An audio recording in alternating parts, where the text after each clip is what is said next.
the job was kind of outsourced to a group called CrowdStrike. No, see, this is wrong. Aaron Mattei is wait. He didn't say that on this podcast. That's my understanding. What he said on the podcast is that the guy from CrowdStrike, in congressional testimony, when they said, do you actually have evidence that Russia removed emails from the server? The guy said no.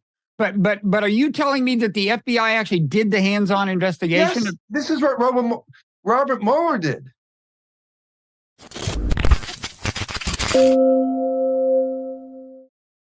Hello, David. Hello, Bob. How you doing? Pretty well. Been a long time. Missed you.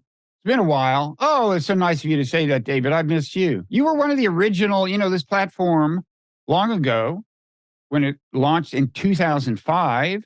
I mean, I'm not claiming to be a big podcast pioneer or anything, but back when it launched in 2005, it was called Bloggingheads TV, and you were one of the first non-Bob, non-Mickey guests, as we say in the podcast industry. I know it's on the top of my resume. I did stuff with you and Mickey, but also got into this regular routine with Jim Pinkerton.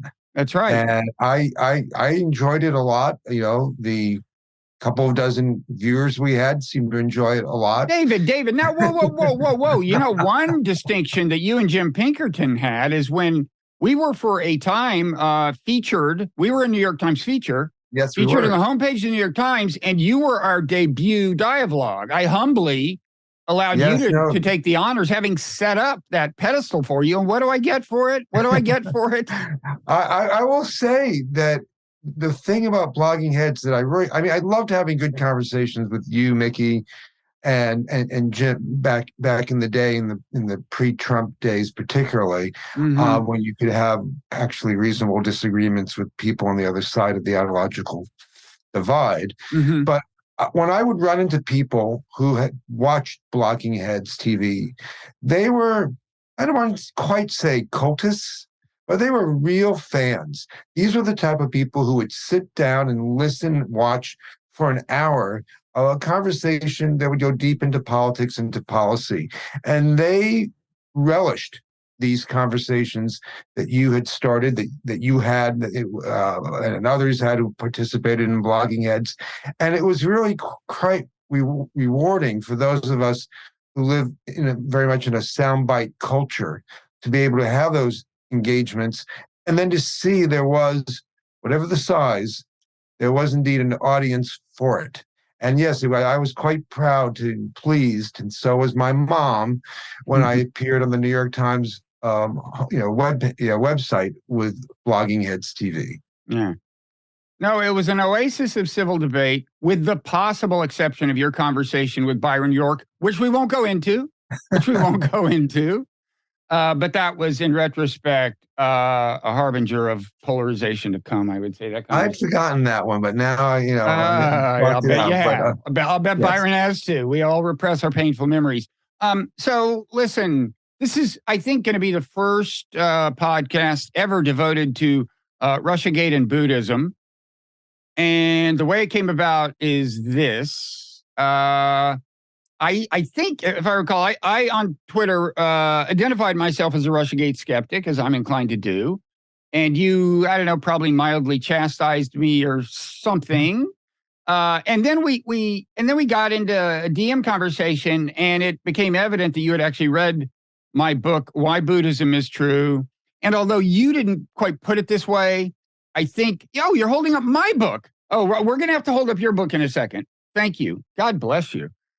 And as you didn't, again, this is subtext. You didn't quite say this, but I think the deal is you would like me to be your spiritual guide, life coach, and you would like to pay me a large sum of money for that service. Do I have that right? No. You misinterpreted my intention. What I was kind of proposing was more of a barter, not a payment, in which I would disabuse you of your misguided notions about the Trump-Russia scandal. And so you would hold my book up. And so you would find the way of enlightenment and truth in this very important matter of public import. And in return, you could help save my soul with Buddhism and the meditative path. Okay, let's do that instead. And then if at the end you feel, there is this tradition in Buddhism, it's called dana, voluntary donations to spiritual teachers. I'll leave it up to you. There are envelopes in the lobby with my name. You need a QR code these days. Yeah. Okay. So this is not. So the first part of this is not like a debate about Russiagate, because I'm not that well versed. You are. I'm a Russiagate skeptic. And let me talk about my evolution a little. I was, for a time, a Russiagate agnostic. The precursor of my current newsletter, Nonzero newsletter, which I should plug. We should go ahead and plug your newsletter. My newsletter is called Our Land. You can sign up for a free trial subscription at davidcorn.com. That's Our Land, not like Our Land in the sense of the letter R. It's not like a Republican newsletter. Our Land. And then you have a book. You should plug your book. I have a new book out, and I'll hold mine up. It's called American Psychosis, a historical investigation of how the Republican Party went crazy. And what it is a 70-year history of the relationship between the GOP and far-right extremism, showing how the party has always both exploited and encouraged far-right radical extremism, paranoia, grievances, conspiracy theories, and that it didn't start with Trump. There was a deep foundation there that he then took into hyperspace. Does Joseph McCarthy make an appearance? It kind of starts with the 50s. Tail Gunner Joe? And Bircher Society and the New Right of the 70s and the Religious Right of the 70s and Reagan working with them, the Tea Party, Newt Gingrich, Christian coalition led by noted conspiracy theorist wacko Pat Robertson, making deals with with both Bushes. So it just travels that weird, always there crazy uncle in the attic relationship that the Republican Party establishment has had with the fringe.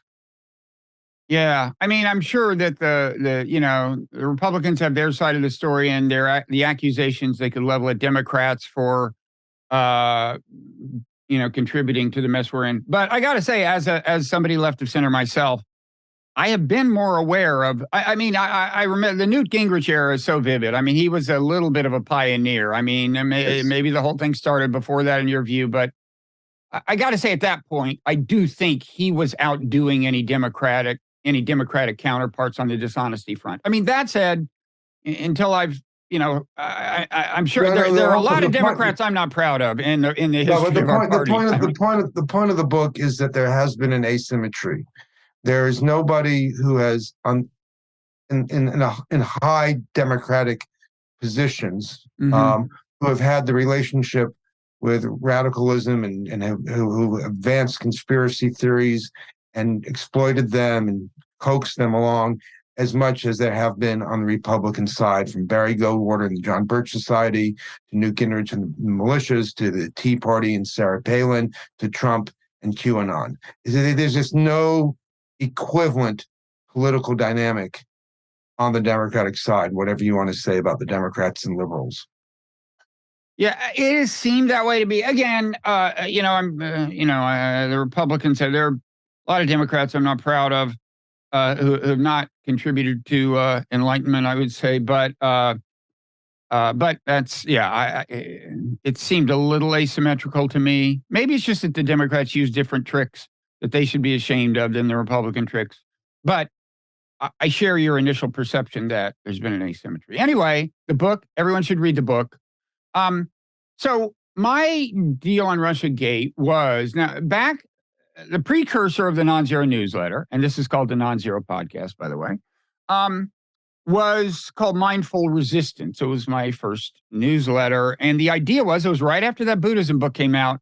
And the idea was that the resistance to Trump was in some ways overdone, too reactive for its own good and not kind of considered and reflective enough. In other words, in some respects, I thought we were playing into his hands by helping him fire up his base and things like that.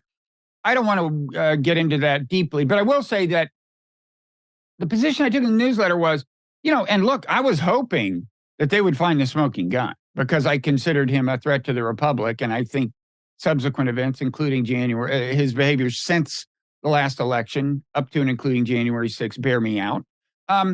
I totally wanted him to, get impeached and so on. But the position I took in the newsletter was, look, we haven't seen a smoking gun. And if we claim there is one when there isn't one, we may wind up, again, playing into his hands, looking like we overdid it. So I was hopeful but agnostic. And I still haven't seen the smoking gun.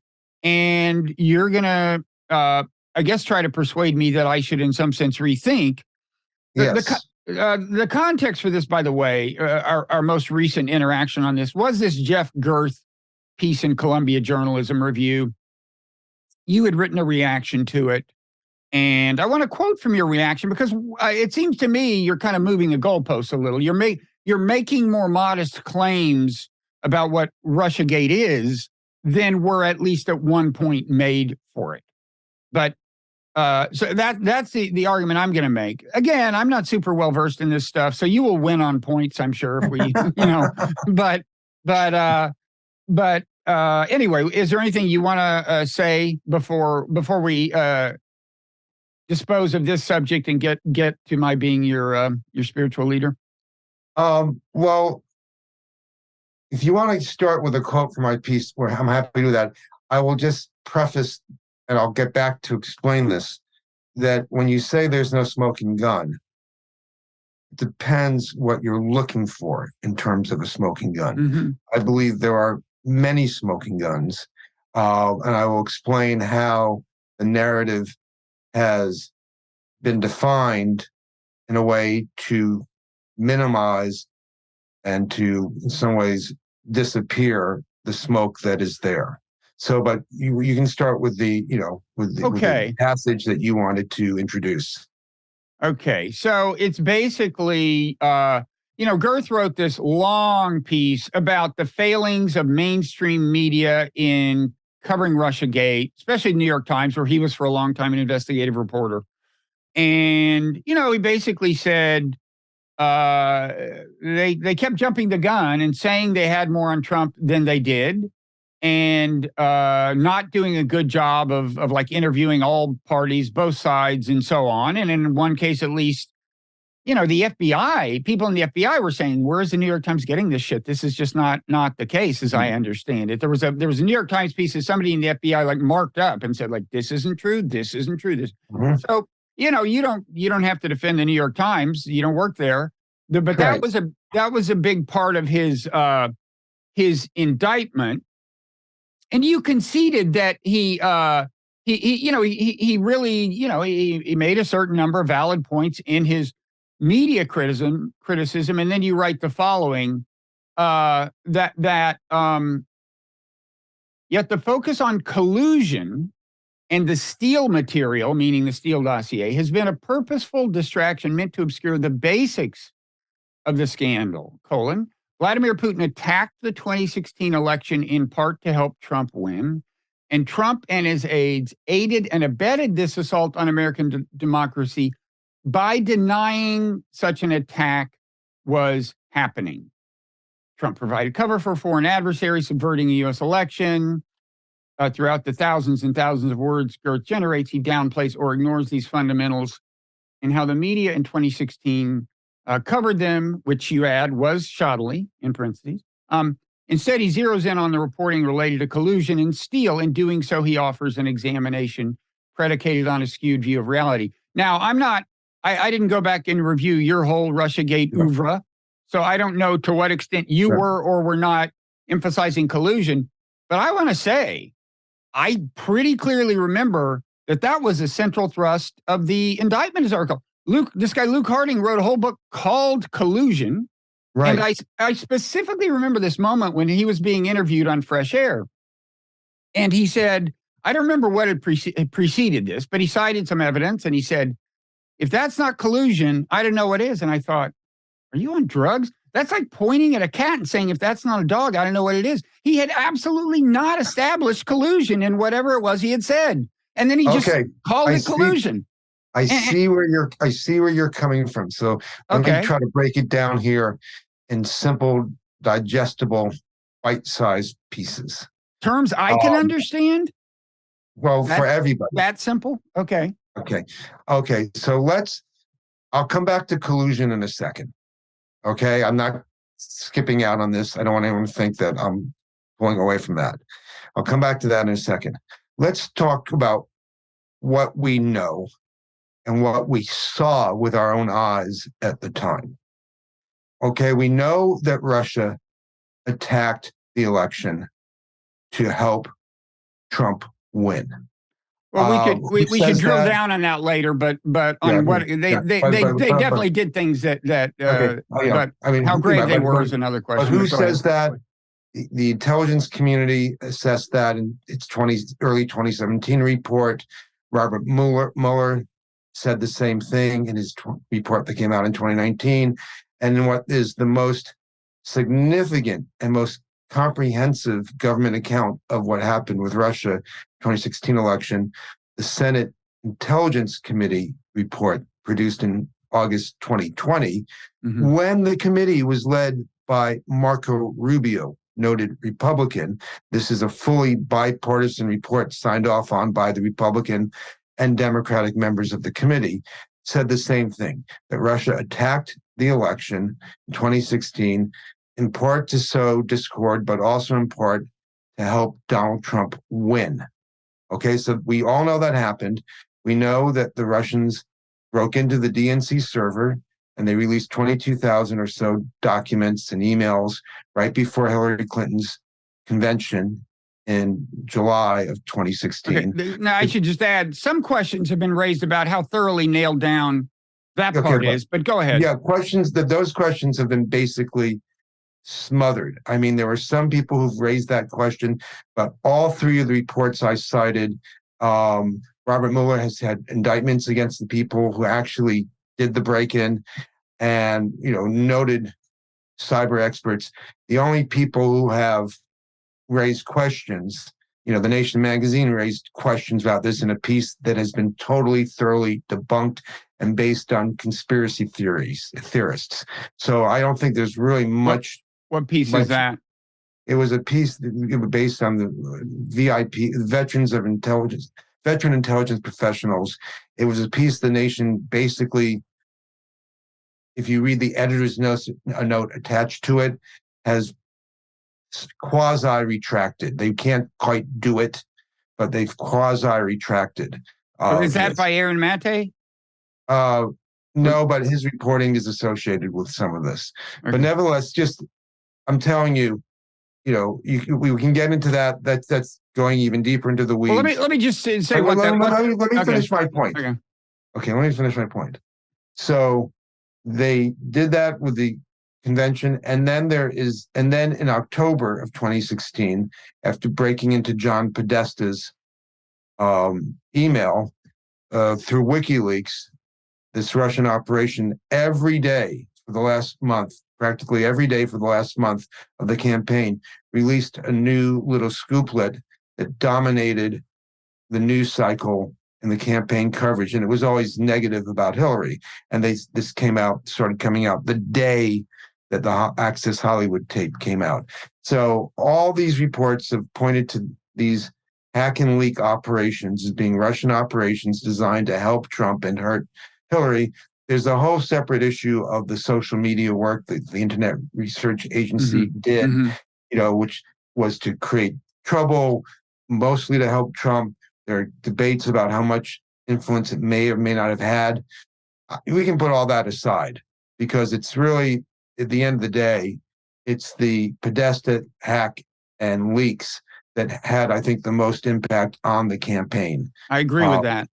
Okay. And so I think I think you can make the argument that that operation was one out of 6, 10, 12, 18, whatever you want to pick, decisive factors, any one of them flipped the other way could have turned the election. That could be Hillary Clinton not going to Wisconsin. I'm not, I mean, it was such a close election that there are a lot of different things done a different way would have had a different outcome. But I think that's one of those things. So I think in the end of the day, the Russians can claim credit or success that their operation worked. So this is happening throughout 2016.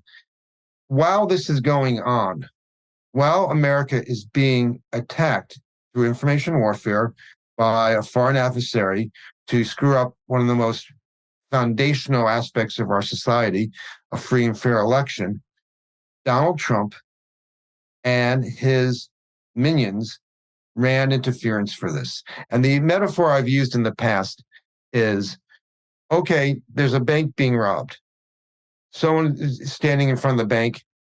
They know the bank is being robbed, and people walking by are asking what's going on, and they're saying nothing. There's no bank robbery here.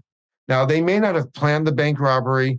They may not even end up with the money from the bank robbery, but they are helping the bank robbers by saying that what's happening is not happening.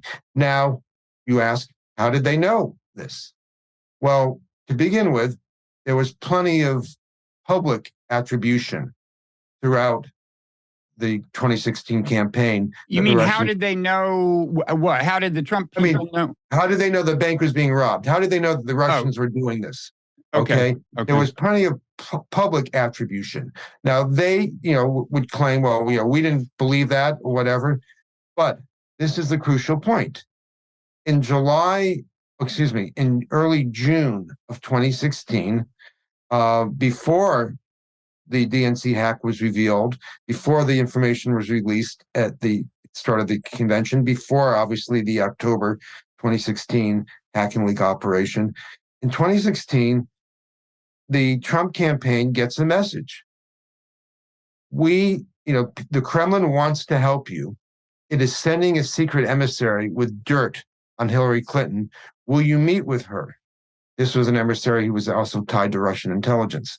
Is this who? This is Konstantin? No. This is Natalia. Oh, shoot, I should know her name now. But anyway, at what level was the communication? Like, what kind of Trump official got the message? And Donald Trump Jr., who then sent the email to Paul Manafort, then the CEO, and a guy named Jared Kushner, who you might have heard of. Sure. Okay. So all three. And this is not the "if it's what you say, I love it," is it? This is if it's what you say, I love it. Responds to this. If this is what you say it is, I love it. And they ended up meeting with her. Right. And the information she had, as far as we know, was not of much use. It was convoluted. It was about Hillary Clinton and some donations. But the key thing here is in the email setting this up that Donald Trump Jr. responded to, if you say what it is, I love it, that was shared with Manafort and Jared Kushner. Yeah. It is said that this meeting is part of a Russian effort to help the Trump campaign. Yeah, and he would have been willing to play ball, and I'm sure Donald Trump would have been willing to play ball. Let me finish. Yeah. So what they're being told here, and the person is being sent by the equivalent of the Attorney General of Russia. So there's no question that it's tied to the Russian government. So they're being told here, Russia wants to secretly help you win and is taking steps to do so. This meeting didn't pan out, but nevertheless, this is what Russia's doing. So when the hack and leak operation starts becoming public, when the information is released publicly, what does Donald Trump Jr., Paul Manafort, and all the others do? They say, no, this isn't Russia. You're just making this up. They lie. They knew that a foreign adversary wanted to help them, and they decided not to tell the FBI, not to tell the CIA, not to tell you and I and the American voters. And then when it started being revealed that there was an information war project operation being run against the election, they then say, no, it's not happening. So this goes back to the bank metaphor. They knew there was a bank robbery going. They had been told a bank robbery would happen or was underway. And then they get out there and they tell everyone, no, it's not happening. This is, I think, betrayal of the American system. They could have stayed quiet and said, well, we may get some advantage out of this, so let's not say anything. But no, they get out there and they repeat what Putin is saying. Putin is saying, we're not doing this. There's nothing happening here. There's no Russian attack. There's no Russian involvement in this election. And Trump says that throughout the whole campaign. Says that, remember, at the debates, they get into this. He goes, how do you know it's Russia? It's some guy in the basement, in pajamas, perhaps. They knew Russia was playing secretly in this game. And so that that baseline, put aside anything about collusion. I'll get to collusion in a moment. I haven't forgotten. But that baseline itself is, Trump trying to help an adversary who is trying to subvert an American election. And there are ramifications to this. Because he took this line, when Barack Obama went to Mitch McConnell, you know who he is, and said, the Russians are attacking the election. We need to have a united front and work together to tell the public what is happening and to tell the Russians to knock it off. Mitch McConnell said, no. Why could he not do that? Because his presidential nominee was out there saying this wasn't Russia.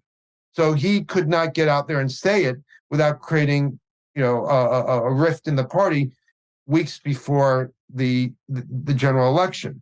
So I think that at a minimum, Trump was abetting this Russian attack. And in fact, if you look at by concealing, by helping to conceal, you're saying it abetted. Yes, by telling people it's not happening, and making it political, and making it tribalized. And by, they had reason to suspect that Russia was indeed the ones. In fact, they knew more than the U.S. intelligence community at the time, that Russia was, the U.S. intelligence community at this point was trying to figure out what's going on with this election. What is Russia doing? Is it doing anything? Are these Russian attacks? Actually, the Trump people knew. They had more information than the U.S. intelligence community did at this point in time. And so I think in that sense, if you look at go back to the bipartisan Senate Intelligence Committee report that came out in 2020, it says that the Trump campaign took steps to undermine attribution to Russia, meaning they had reason to believe it was Russia, and they were out there saying, no, it is not Russia. This is not, a foreign interference to help us.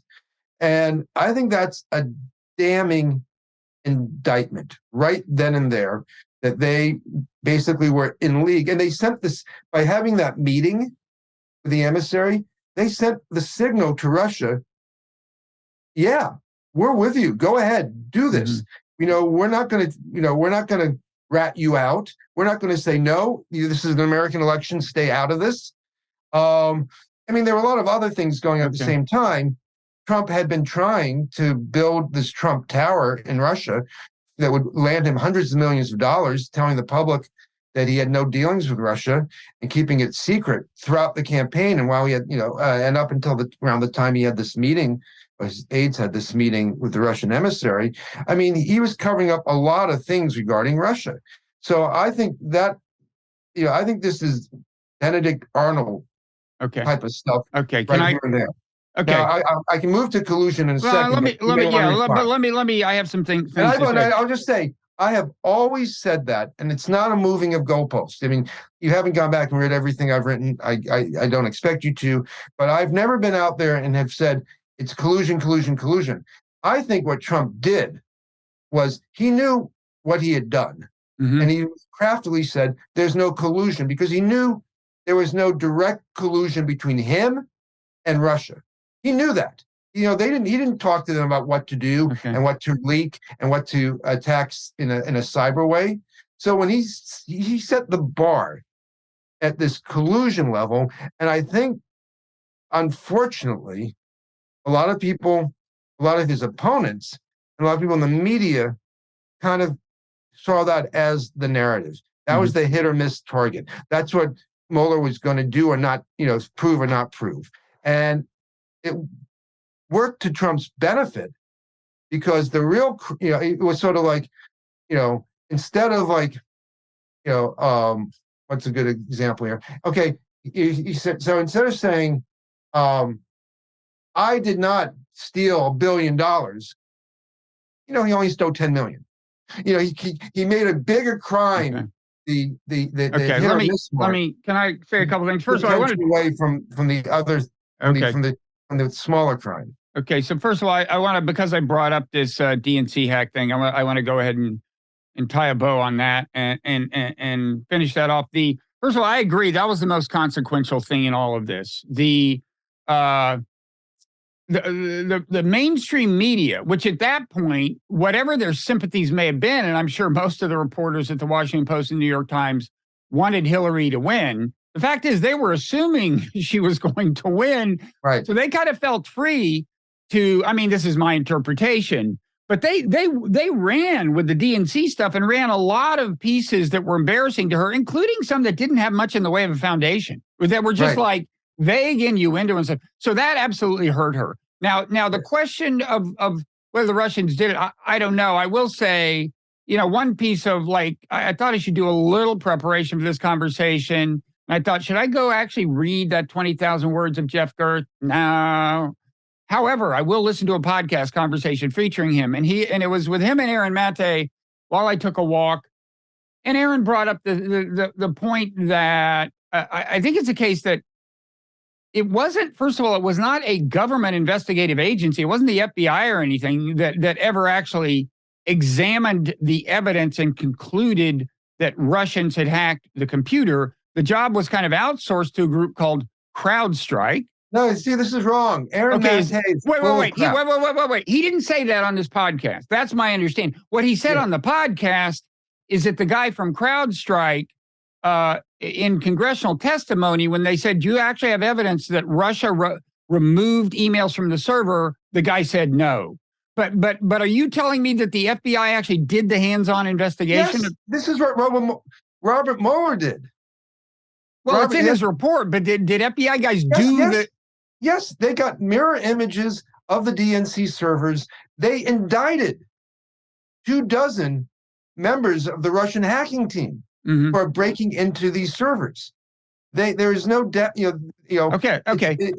It's what the intelligence community assessment said in 2017. It's what the bipartisan committee said. Mate is just trying to create. It's like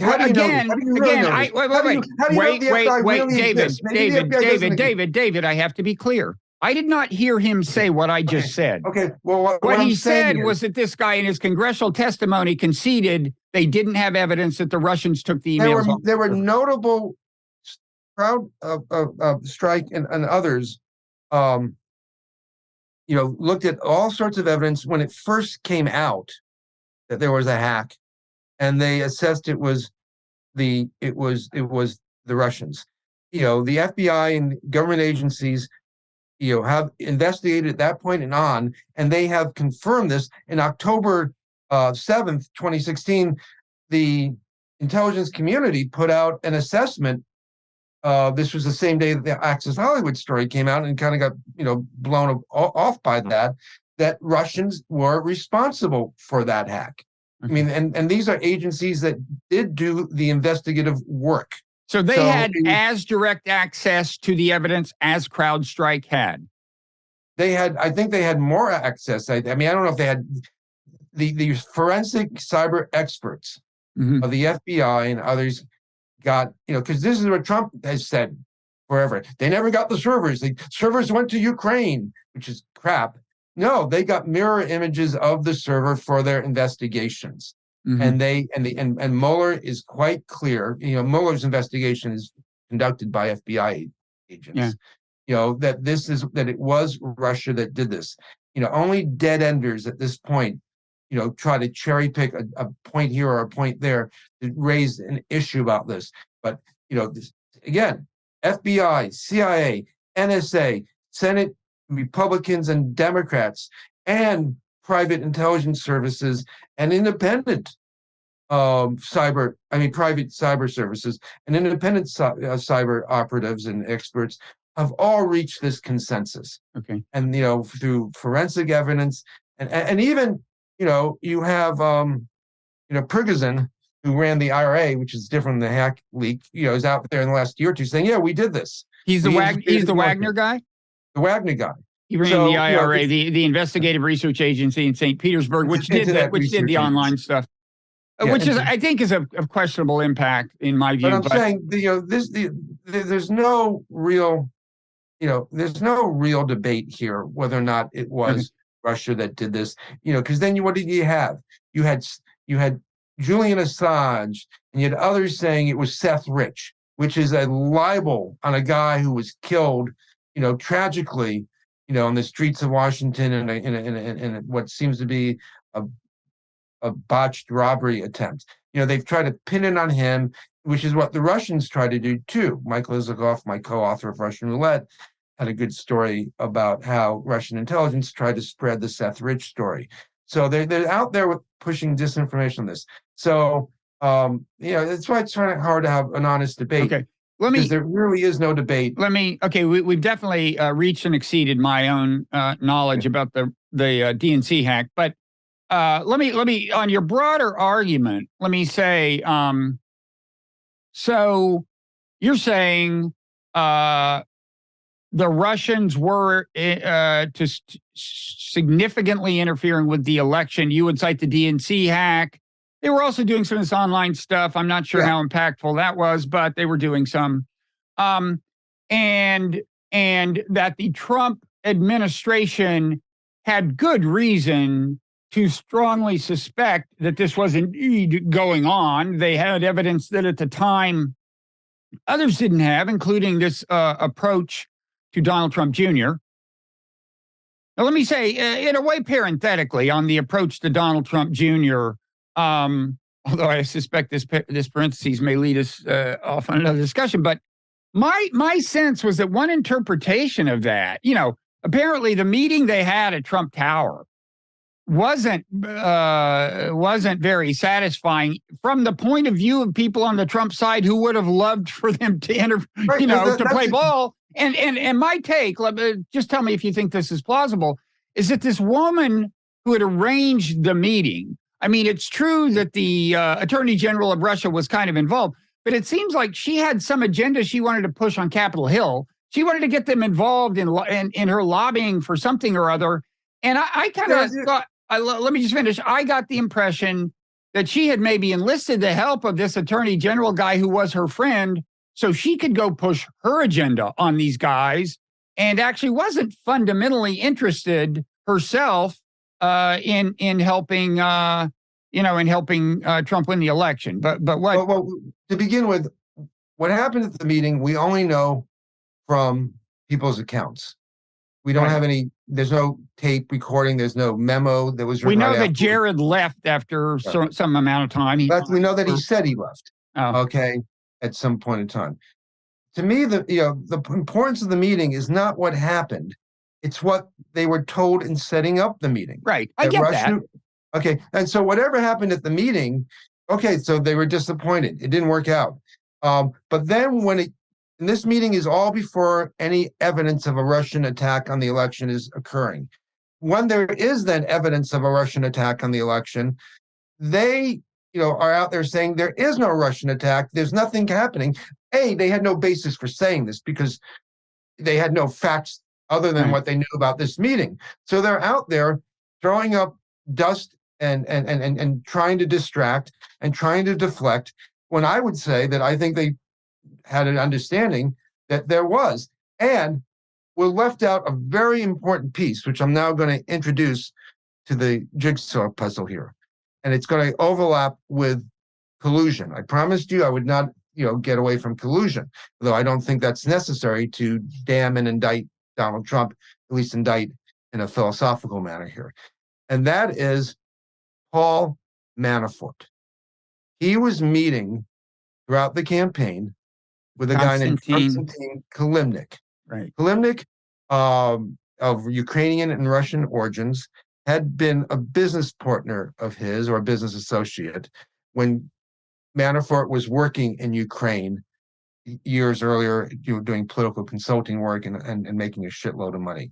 And it was part of that money that led to his indictment and his imprisonment. But he was meeting secretly with Kalimnik throughout this. Now I'm going to go back to the bipartisan Senate Intelligence Committee report that came out in 2020. They identified Kalimnik, as Mueller did in his way, as a Russian intelligence officer. He was meeting with a Russian intelligence officer. He was he one? Do you think he was one? I mean, Mueller has said this. They've said this. And also the Trump Treasury Department that sanctioned Kalimnik said that he was tied to Russian intelligence. So, I mean, they all must know something. And there's no reason for the Trump Treasury Department to cite him as a Russian intelligence asset if he's not. There's no reason for them to do that. So Manafort was meeting with this guy throughout this, and as was kind of widely reported, he was giving him polling data and internal information, whatever that meant. But there was something else going on that is kind of more important now. Kalimnik was pushing on Manafort a Ukraine peace plan in which Russia, which had invaded Crimea and other parts of eastern Ukraine at that point in time, would get a certain amount of that territory, and there would be a new election for a Ukrainian leader. And he was trying to get Manafort to get Trump to approve that or to back that. And this continued even after the election, even after Manafort was no longer working with Trump. These conversations continued. This has the semblance of a quid pro quo-ish relationship. We are helping you, and we're asking Trump to back this, which indeed, just a few days ago, Trump came out, in support of that general notion. I'm not saying that that's the exact, quid pro quo going back to the 2016 conversations, but that's what they were aiming. That's what Kalimnik was aiming to do. Again, the Senate Bipartisan Intelligence Committee report noted, this is in 2020, long after the Mueller report, that Kalimnik, they found evidence that Kalimnik himself was connected to the hack and leak operation. Part of that report is redacted. We don't know what they mean by that. We don't know what that connection might have been. And they also said they found two pieces of evidence suggesting that Manafort, that when he was CEO of the Trump campaign, was connected to that or knew of had information about this hack and leak operation. So I don't know if you look, as I've said repeatedly, you don't need collusion to say Trump betrayed America. But now if you're looking at the head of his campaign meeting with a Russian intelligence officer who might have been, who the committee says there's evidence that he was involved in the hack and leak operation, you're getting really a lot closer to collusion here. I don't know, but nevertheless, this, the Senate report in the non-redacted section said that Paul Manafort was a grave counterintelligence threat through his meetings. Well, almost inherently, that guy's so shady and had so many different connections. He was running Trump's campaign. Right, I know, I understand that. Let me say two things. First of all, let's bracket collusion for now. My point is, I sidestepped into collusion, but my main point was that the Trump campaign, its leader, who was out there denying Russia is involved with Trump Jr. and everyone else in the campaign, the leader of the campaign is meeting with a Russian intelligence officer who, the committee says has evidence was involved in this particular attack. Okay. So, so it goes back to, well, they knew shit was happening and they decided to tell the public that it wasn't happening. So it's even more of a cover operation. So and that's the issue of whether there was core collusion. Manafort meeting with someone who might have been involved. That's the core of your indictment. Let me talk about that part for a second. So you're saying Trump knew or should have known Russians were doing all this shit, and yet he denied it. Okay. I mean, that's certainly possible. I would say two things. I mean, first of all, and nothing I say is meant to, defend Trump. Don't get me started on Trump. But, pretty much any politician, if they're running for president and you say China is doing things to help them, their probably first reaction is going to be to deny it. China, Russia, whatever, some enemy is doing something to help them. Their first reaction is probably going to be to deny it. And if you present them with undeniable evidence that it's happening, some of them might say, well, I regret that they think I can help them. I certainly don't plan to help them. Some might say that. But it's not surprising that the reaction would be, no, it's not happening, even if they suspected it was happening. And again, we don't know that they knew that, like, the Russians did the Democratic hack or anything. And again, the meeting in Trump Tower, I would say one more thing, kind of in their defense, I guess, it turned out to be disappointing. It wasn't somebody coming here saying, here's what we're going to do to help you win the election, and here's what we want in return. Now, so I don't know. Look, I'll grant that Trump was not forthcoming about what reasons he had to know or suspect that Russia may have been trying to help him. And I will concede that Russia was in some sense trying to interfere with the election, although, part of their operation just seems to have been to just fuck with shit. I mean, there was one, apparently they had planned, I don't doubt that they wanted Trump to win, but some of their plans were just about, like, they planned to have a protest, I think, of the election results, regardless of who won. That was already on the books, right? So, but that aside, I grant all that. I just want to get back to the fact that, like many Americans, I thought we were talking about collusion. That's what again, you fell for it. Well, I fell for what? Almost everyone talking about Russiagate. Do you remember Ben Wittes had this cannon he would fire on Twitter, the toy cannon, every time significant evidence happened? Well, the time that the cannon really, shot its wad, so to speak, was the time that BuzzFeed published a story that I remember reading that story and going, whoa, this is getting close. And then they had to basically retract it. You may remember this story, but they had to basically retract it.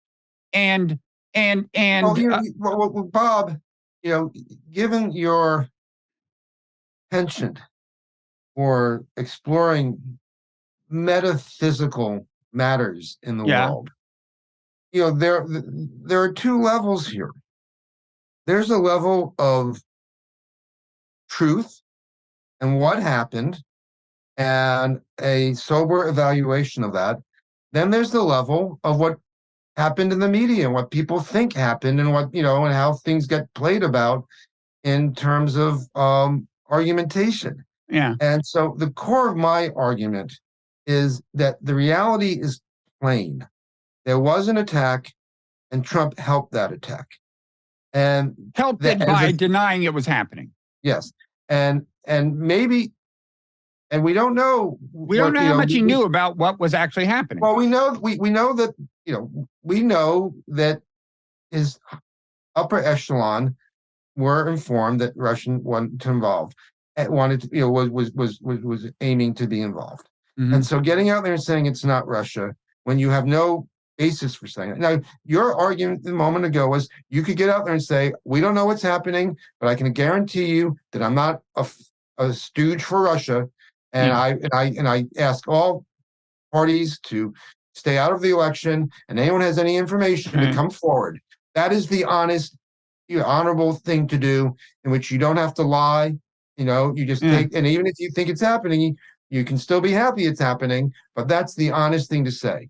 But to get that out there and say, no, this is not happening, and to echo what Vladimir Putin was saying while it was happening.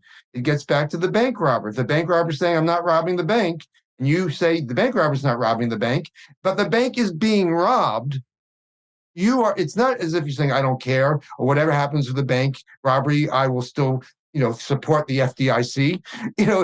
You are on the side of the bank robber. You are helping the bank robber. And I think you're trying to be a little too generous towards the Trump campaign here. They knew what the consensus was. They had evidence themselves to believe this.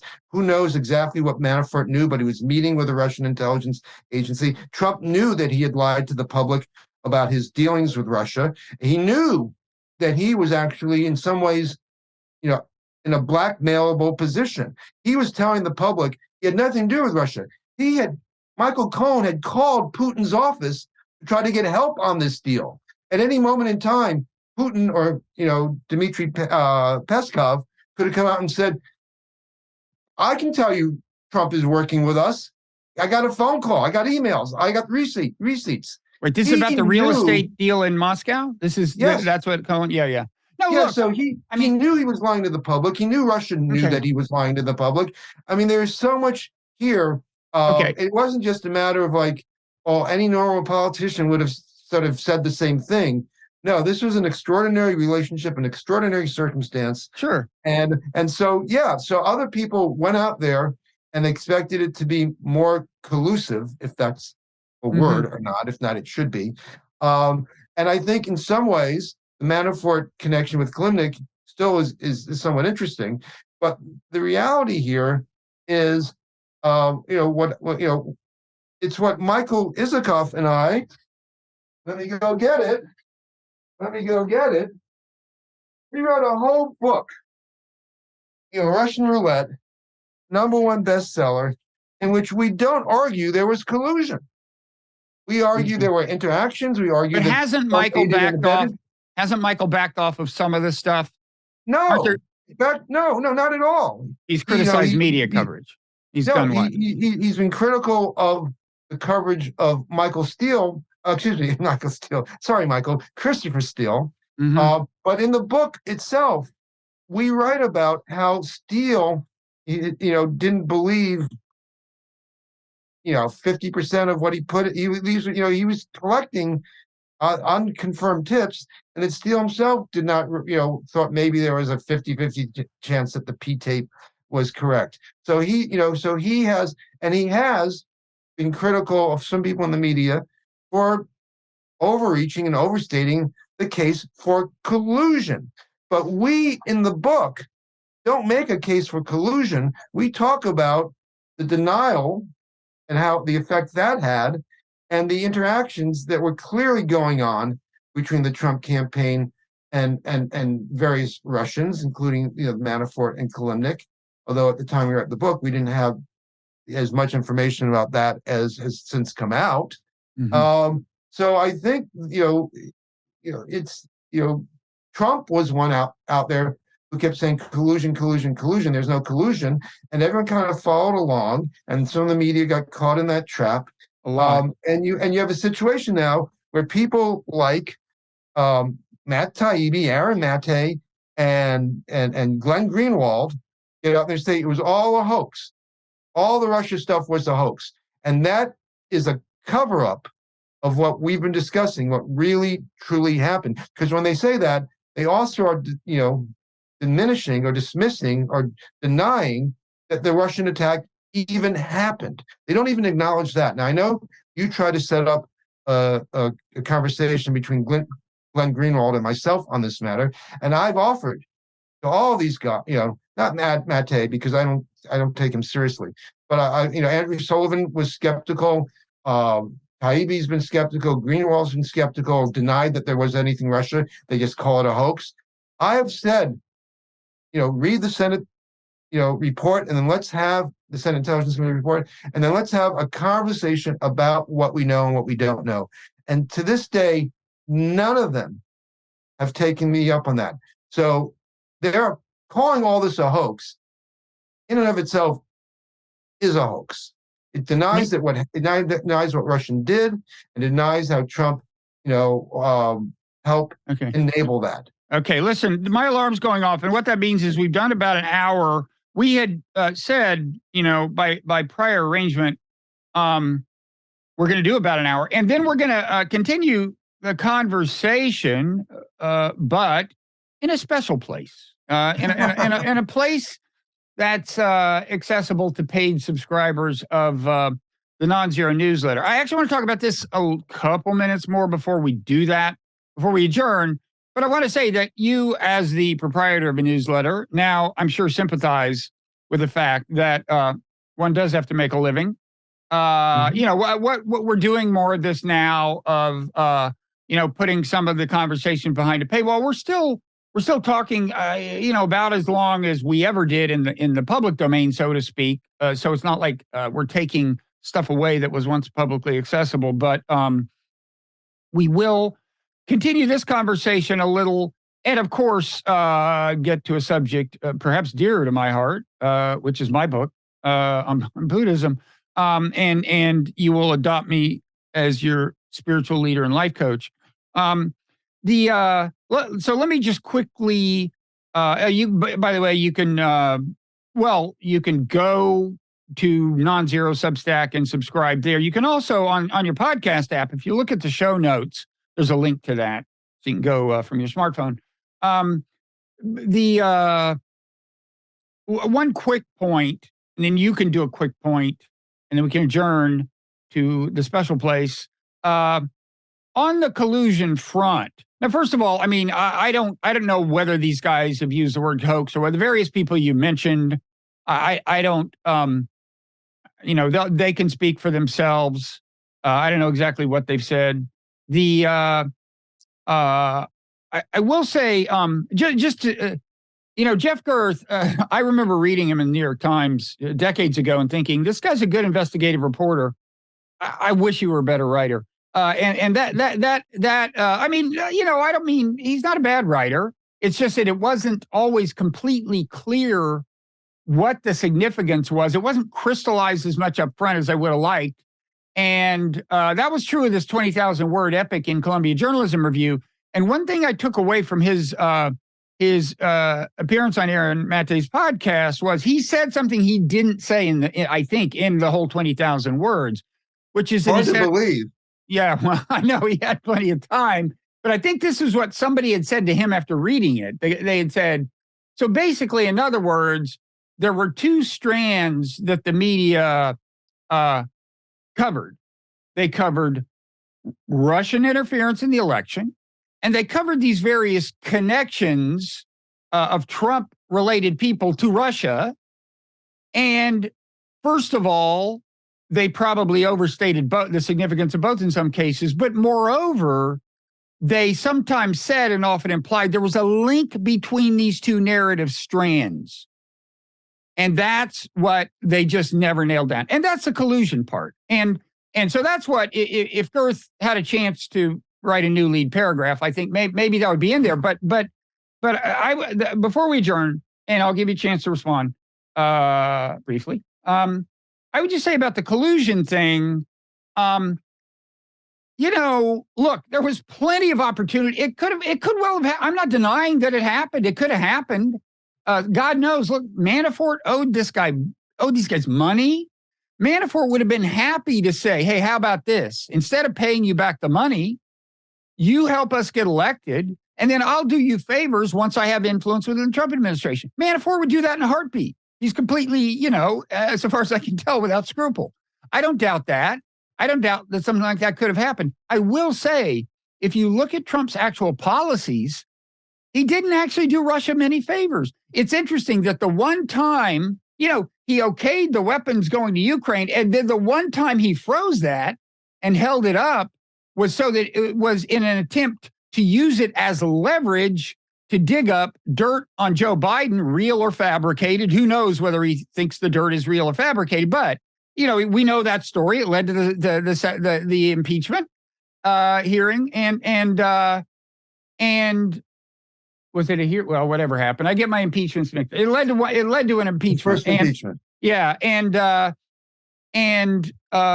so he did briefly do what Russia would have liked, which is say, I'm not going to send these weapons to Ukraine, but he could only do that because he'd already approved the weapon sale. Trump. There were lots. He did. Yeah, I think you'd agree. He did a lot of things Russia would rather he not have done, including sanctions, weapons to Ukraine. The sanction story is that there are a lot of, we have this in the paperback edition of Russian Roulette.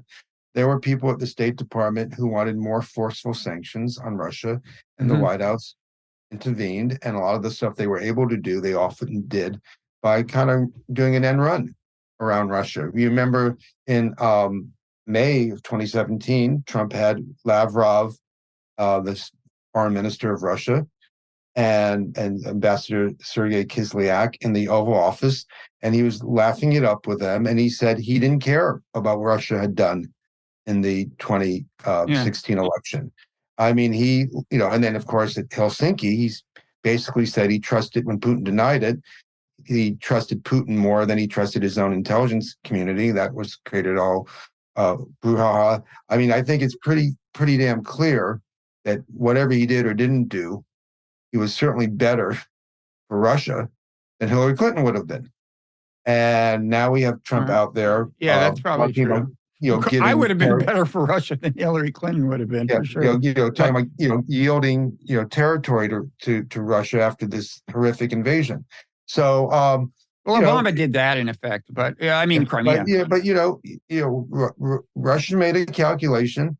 He was better for them than she would have been. They acted on it, and in a subversive way to undermine and attack American democracy.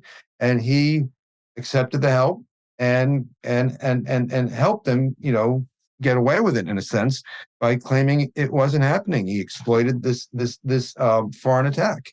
So I think that, remains the big issue. And so when people say there's nothing there and that it's all a hoax, which is indeed what the Greenwald crowd claims, they are being dishonest. They are helping Russia in their way, this way, and they are helping Trump, and they are basically covering up what I think is a historic scandal. I mean, whatever you want to say about Manafort, if he's a sleazebag, he was a sleazebag who Trump hired, and if he's cutting a deal with Russia while he's running the Trump campaign, we've never seen anything like that. That's worse than Watergate. It's clearly worse than Watergate. Worse than Watergate. I think this is what one president might say, a big fucking deal, and I think the media lost track. Girth attacks the media for getting it wrong on collusion and the Steele dossier, but in doing that, that's how he defines the whole issue. The things that we've been talking about, the Russian attack itself, and the impact it had, and Trump's covering up of it.